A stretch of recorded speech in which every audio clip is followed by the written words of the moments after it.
Hi friends, నా పేరు అమర్. మీరు చూస్తుంది మా ఇంటి రుచులు బై ఏఆర్బి ఫ్యామిలీ. ఈరోజు ఈవినింగ్ స్నాక్స్కి ఏం చేయాలని చెప్పి ఆలోచిస్తూ ఉంటే మొన్న స్మార్ట్ బజార్కి వెళ్ళినప్పుడు అరటికాయలు దొరికాయనమాట. మా ఊర్లో దొరికేది చాలా రేరు.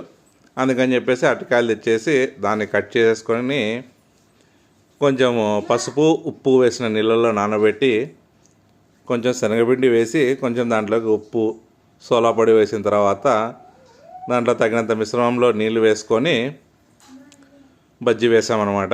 ఇదే ఈరోజు ఈవినింగ్ స్నాక్ అనమాట మాకి.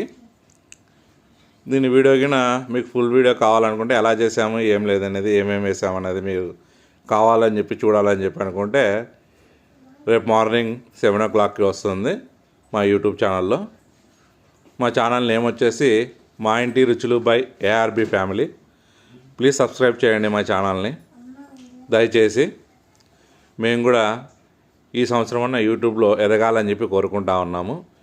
మీకు కూడా ఇలాంటివి చిన్న చిన్న రెసిపీస్ తొందరగా అయ్యేటివి చూపిస్తూ ఉంటాము.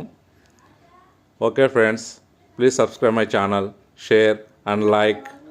ఇవి లాస్ట్ అనమాట బజ్జీలు వేసిన తర్వాత. దాని తర్వాత నేను నా కూతురు టేస్ట్ చేస్తున్నాం ఎలా వచ్చాయి ఏం లేదని చెప్పేసి. చాలా సూపర్గా వచ్చాయి, కరకరాలాడుతూ ఉందన్నమాట. దీంట్లోకి కాంబినేషన్ వచ్చేసి చట్నీ చేసుకోవాలి. ఏమంటే ఇంకా చట్నీ చేసే ఓపిక లేక చేయలేదన్నమాట మేము. అల్లం చట్నీ అయితే బాగుంటుంది. ఎక్కువ అరటికాయ బజ్జీ వచ్చేసి మనకి తిరుపతి సైడ్ దొరుకుతుంది అనమాట, మన కొండ ఎక్కేటప్పుడు. Okay friends, bye.